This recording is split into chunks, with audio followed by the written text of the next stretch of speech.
दोस्तों नमस्कार। आज हम एक बड़े इशू पे ऊपर बात करेंगे। आप लोग को सबको पता है कि कर्नाटक का इलेक्शंस का मैंडेट आ गया है। ये कांग्रेस को एक एब्सोल्यूट विक्ट्री मिला है, एब्सोल्यूट मेजोरिटी के साथ विक्ट्री मिला है 135 सीट में। तो कांग्रेस क्यों जीता? बीजेपी का हालत कैसे ऐसे बुरी हो गई डिस्पाइट ऑफ अपने सारे तमाम मशीनरी मैन एंड मसल। और क्या इस इलेक्शंस के बाद क्या सबक मिल रहा है देशवासियों को, या फिर कर्नाटक का इलेक्शंस का रिजल्ट 2024 में कितने दूर तक उसका इफेक्ट देखने को मिलेगा, ये सब के ऊपर मैं चर्चा करूंगा। तो जो आप लोग मेरे चैनल को ज्वाइन नहीं किए हैं, प्लीज़ डॉक्टर उमेश चंद्र साहू नाम पे जो चैनल है उसको ज्वाइन कीजिए। मैं इशू बेस के ऊपर ये चैनल बनाता हूँ और यूपीएससी एस्पिरेंट स्टूडेंट या फिर स्टेट पीसीएस के स्टूडेंट के लिए बनाता हूँ। तो देरी ना कर करके दोस्तों शुरू करते हैं। जैसे आपको पता होगा कि कर्नाटका साउथ इंडियन स्टेट है, कोस्टल लाइन भी है। आप देखेंगे तो नीचे केरला आ जाता है, ऊपर में आपका आ जाता है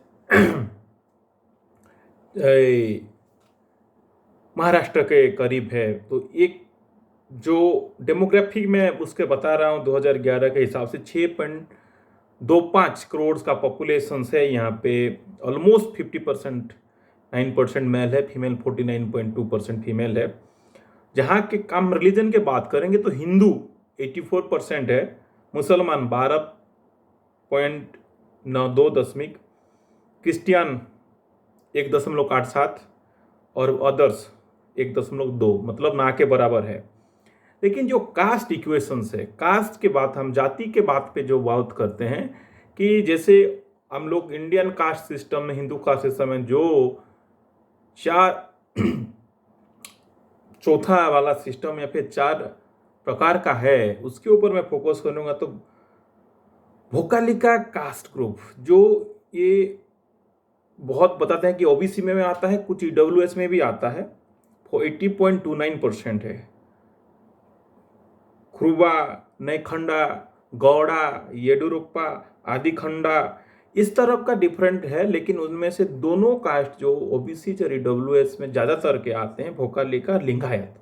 लेकिन भोकालिका कास्ट ग्रुप का 8.29% है और लिंगायत का 4.59% है। मैं दिखाऊंगा कि बाद में 2023 में कैसे कास्ट फ्रेगमेंटेशन हुआ, कास्ट पोलराइजेशन कितना हुआ, कितना वोट किस ग्रुप्स को गया। आज भी 44% कर्नाटका का कास्ट ओबीसी क्लासेस से लोग आते हैं। मुसलमान यहाँ पे कम है, 12.92 है। और हिंदू, ब्राह्मण, अपर ब्राह्मण जो मैं बता सकता हूँ ज़्यादा नहीं है। कितने होंगे आपका, मुश्किल से 10% से ज़्यादा नहीं होंगे।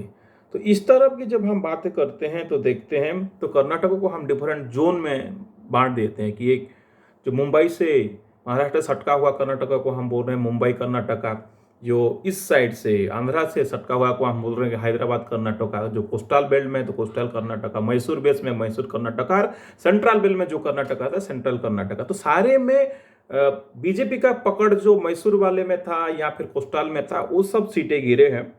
जैसे मैंने आपको बताया कि यहाँ पे 2 कम्युनिटीज तो डोमिनेंट कम्युनिटीज है, उसमें ज़्यादातर जनरल्स भी हैं और ओबीसीज में है, भोकालिका और लिंगायत।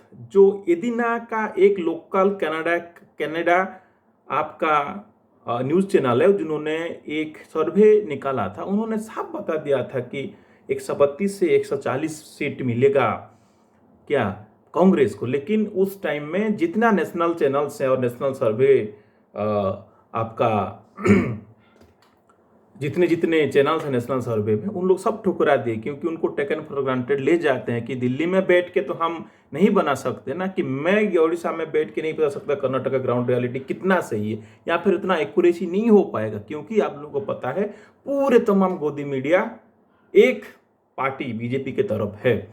जो भी दिखाएगा आपको तोड़ मोड़ रगड़ के दिखाएगा।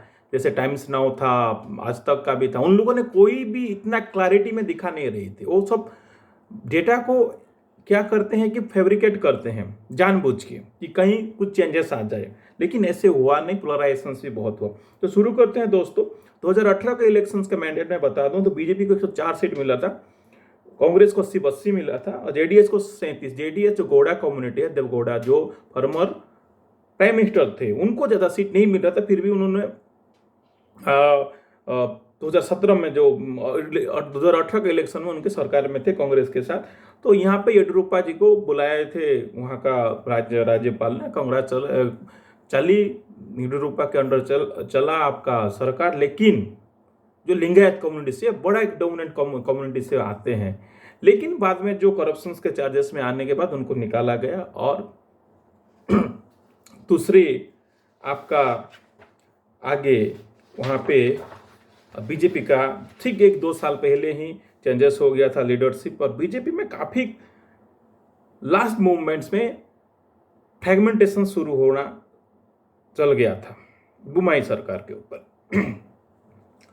तो जब मैंने आपको बता रहा हूं कि चीज़ें यही था 2018 का इलेक्शंस में, तो वहीं पे कांग्रेस को लगभग 30 से 32% वोट शेयर, कांग्रेस को, बीजेपी को 46 के तरफ गया था और जेडीएस को 15 से 17% वोट शेयर मिला था।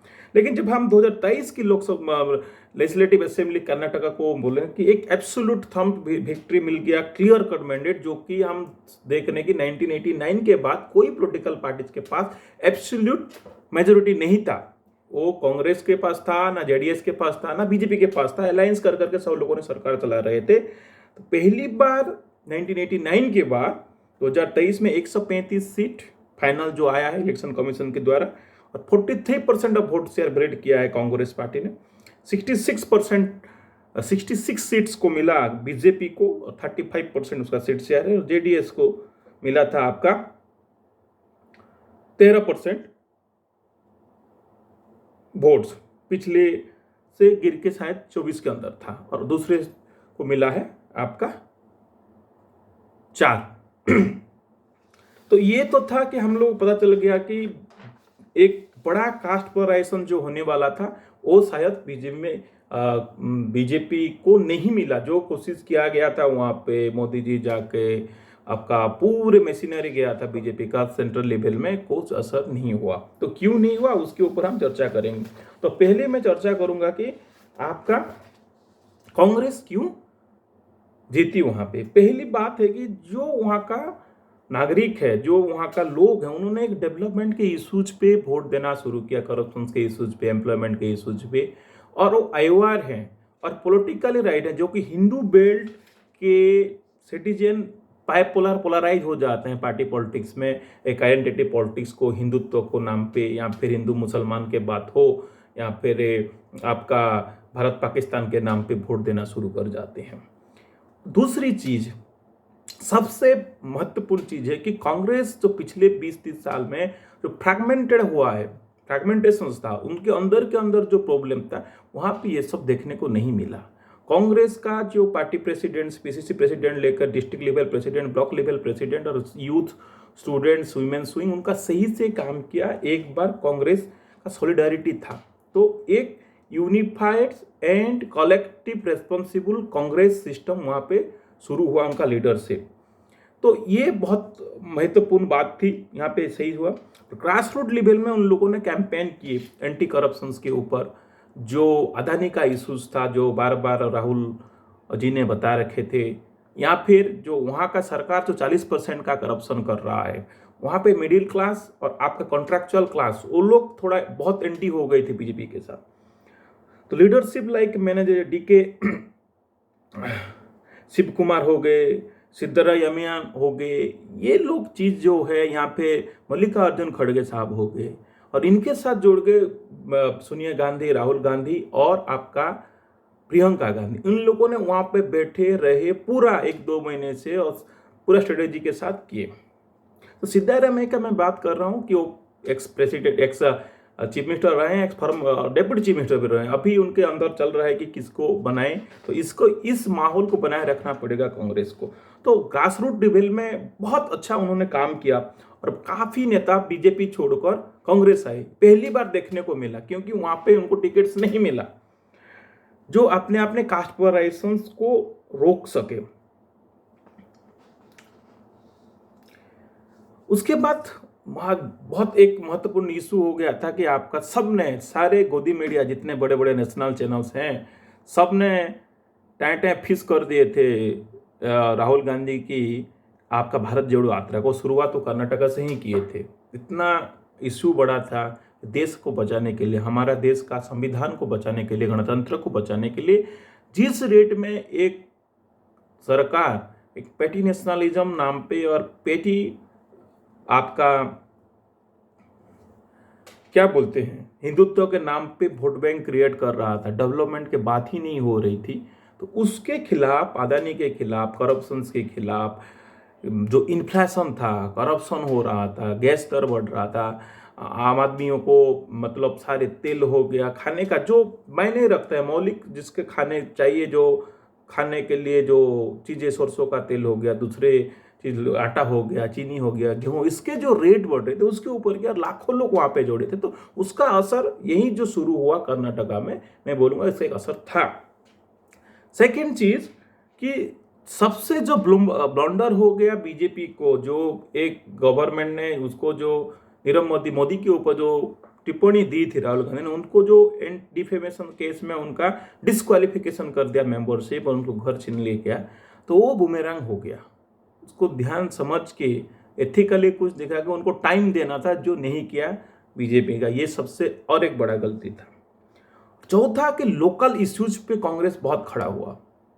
जैसे 5 गारंटीज की उन्होंने बात की, ये एक डेवलपमेंट बेस, मैंने बता रहा हूँ कि पोलराइजेशन जैसे पॉपुलिज्म का पार्ट होता है कि polarisation to from polarisation to populism की डेवलपमेंट इश्यूज पे भाई उन्होंने जो गृहलक्ष्मी स्कीम किया कि 2000 रुपया पर मंथ जो गृहिणी लोग को, हाँ, और युवा निधि स्कीम किया, जो अनएम्प्लॉयमेंट है 3000 रुपया और किसी डिप्लोमा है तो 1500 रुपया। अन्ना भाग्य आपका जो रेशनलाइजेशन पीडीएस सिस्टम में 10 किलो, जो सेंट्रल गवर्नमेंट 5 किलो पर मेंबर दे रहा था उसका, और आपका हो गया गृह ज्योति 200 यूनिट फ्री में देने के लिए जो बात की, इसको लागू करना पड़ेगा कांग्रेस को। ये जो 5 स्कीम है, गृहलक्ष्मी, युवा निधि, अन्ना भाग्य और गृह ज्योति, उसके बाद तो इशू बेस्ड वोट बैंक निकला, कहीं कहीं जो इशूज था वो सब सारे को मैंने, जैसे अर्बन एरिया में कूड़ा उठाने का बड़ा इशूज था, ड्रेनेज के ऊपर इशूज था, रास्ते में काम होने का इशूज था, यही था। और यहाँ पे सबसे बड़ी चीज कि कोई भी हिंदुत्व का, और एक बजरंगबली के नाम पे इशू हुआ था, जो बजरंगबली की बात हो गई थी कि बीजेपी कांग्रेस वालों ने जो बोले कि हम बजरंग दल को बैन कर देंगे, तो बात चला कि फिर मोदी जी ने किया कि कांग्रेस बजरंग दल और बजरंग बाली हनुमान जी को साथ में जोड़ने लगे और एक एंटी कैंपेन शुरू किया था लास्ट मोमेंट में, शायद वोट बैंक ड्रास्टिकली शिफ्ट हो जाएगा, लेकिन हुआ नहीं। फिर कांग्रेस वालों ने काउंटर किए कि अपना हनुमान जी का गदा पकड़ के चले गए कि हम करप्शन से खिलाफ आए हैं, हनुमान जी भाई हमारे साथ है, क्योंकि बजरंग दल एक अलग होता है, बजरंग बली एक होता है। तो वो सारे चीज, तमाम चीजें वही साउथ वाले के वोटर्स के दिमाग में नहीं आया। जैसे मैंने बताया कि बीजेपी क्यों हारी, उनका क्राइसिस लीडरशिप था। आपको देखना पड़ेगा कि काफी लोग जो पिछले बार लीडर थे, लोकल लीडर थे, येडियुरप्पा को इतना मौका नहीं मिला। बुमाई सरकार के पास जो, वो तो नाम के मात्र कैबिनेट में थे, ऊपर से जो होम मिनिस्टर आपका मोदी और शाह जो बोल रहे थे, उनके इशारे में काम कर रहे थे, जैसे एक इशारे में काम कर रहे, वो एक प्रॉक्सी लीडर हो गए थे। उसके बाद जो करप्शन, 40% से ज़्यादा करप्शन ग्रास रूट लेवल में, तंग हो गए थे लोग। जहाँ ग्राम कॉन्ट्रैक्चुअल हो गया, आपका कॉन्ट्रैक्टर हो गए, ब्लॉक्स में हो गया, ग्राम पंचायत में हो गया। उसके बाद इंटरनल फ्रैगमेंटेशन से पहली बार बीजेपी में अंदर दिखने को आया इस 5-6 साल में, और जो इंटेक्ट किया कांग्रेस को वोट बैंक। उसके बाद जो कास्ट पोलराइजेशन की बात की, जो उनका ट्रेडिशनल वोट बैंक था, जैसे लिंगायत का ज़्यादातर के 70-80% का वोट बैंक था, और आपका दूसरे जो हैं डोमिनेंट कास्ट ग्रुप हैं, आप वहाँ पे मुस्लिम्स वोट तो इतना पहले से नहीं था, SC ST ट्राइबल्स वोट भी इतना नहीं था। भोकालिका ग्रुप का उनका भी 40-50-60% का वोट शेयर पहले जाता था, लेकिन कोस्टल प्लेन में उनका डोमिनेंट था, वहाँ पे सीट भी जीता है बीजेपी, कांग्रेस बीजेपी ने। और एक हिंदुत्व पोलराइजेशन जो हुआ, जो बजरंगबली की मैं बात कर रहा हूँ, उन्होंने जो मोमिन शाह ने बोल के जो 4% रिजर्वेशन मुसलमान को दिया गया था लगभग 12% पॉपुलेशन से, उनको हटाने के लिए बात किया, तो वहाँ का पूरा शिफ्ट हो गया चेंजेस, और महिला का वोट बैंक भी कांग्रेस के पास आ गया था। उसके बाद जैसे मैंने बोला कि नेशनलिज्म कार्ड कोई काम नहीं किया वहाँ पे, क्योंकि लोग अवॉइड है इसमें, साउथ में हम वर्कआउट नहीं कर सकते, वो कल्चर्ड है बहुत, नॉर्थ इंडिया अनकल्चर्ड से, तो कोशिश लोकल इश्यूज पे नहीं की, लोकल लीडर पे फोकस नहीं किए, तो इसीलिए बीजेपी ने ये सब चीजें को हारा। उनका लोकल लीडर को खड़ा नहीं कर पाए सामने, उनका इंटरनल क्राइसिस मैनेजमेंट और इंजीनियरिंग कर नहीं पाए, ग्रास रूट में वो बिखरे बिखरे दिखे थे। और जो काउंटर किया 5 गारंटीज को, उस 5 गारंटीज को बीजेपी भी अपना गारंटीज कार्ड खोला था, लेकिन वो सब लोग को विश्वास नहीं हुआ, क्योंकि अपने दल के अंदर अनसेटिस्फाइड अनसेटलमेंट हो गया था। मोदी जी ने लगभग 17 रोड शो और 10 से ज़्यादा सभाएं किए थे 2 महीने में, मतलब कोई प्राइम मिनिस्टर जाकर तमाम मेन मसल उनका मोदी गोदी मीडिया उनके सपोर्ट 95% मीडिया उनके सपोर्ट में दिखा रहा था, फिर भी हारा। और जीत हुई किसी का, एक डेमोक्रेटिक सिस्टम का, एक संविधान की व्यवस्था का। आप पोलराइजेशंस करके वोट नहीं ले सकते हो, आप लोग को झूठ बोल के वोट नहीं ले सकते हो। जब इन्फ्लेशन होता है, करप्शन होता है, आपके खिलाफ लोग जाएंगे। जो प्रयास किया गया था प्रयोगशाला बनाने के लिए कि पेटी नेशनलिज्म का, तमाम आपका केरला स्टोरी चला गया है वहाँ पे, तमाम हिजाब के ऊपर बोला गया, फिर भी लोगों ने उसके ऊपर विश्वास नहीं किया। उन्हें अपना जिम्मेदार दिखाए कि एक डेमोक्रेटिक स्टेट में क्या होना चाहिए, सेक्युलरिटी कैसे होना चाहिए और क्या नहीं होना चाहिए। जैसे मैंने बताया, अगर हारा बीजेपी स्वीकार किया, लेकिन इसका जिम्मेदार कौन है? मोदी जी को जाना चाहिए। अगर वो जीतता तो मोदी जी को बोलते कि भाई सबसे बड़ा एक, मोदी जी ने भेज दिया अपना 56 इंच सीने से, सब जिता दिया कर्नाटक को, लेकिन बड़े नेशनल न्यूज वाले क्या देख रहे हैं कि इनका लोकल लीडर बुमाई सरकार को देख रहे हैं, उसकी वजह से बीजेपी ने हार गया। ये कुछ नहीं है। अगर ये कांग्रेस हारता तो बोलते कि भारत जोड़ो यात्रा फुस हो गया, या फिर कुछ असर नहीं हुआ, फिर वही फैमिली बात चलाते। बात यही नहीं है कौन जीता कौन हारा, बात यही है कि एक सच्चा राजनीति का, एक राजनीति इशू बेस होना चाहिए, एक राजनीति विकास के ऊपर हुआ, एक राजनीति करप्शन से खिलाफ हुआ है, एक राजनीति का वोट बैंक आइडेंटिटी पॉलिटिक्स से नहीं हुआ है, पोलराइजेशन से नहीं हुआ है। पोलराइजेशन को छोड़ के एक पॉजिटिव पॉपुलिज्म के ऊपर इसका असर हुआ है।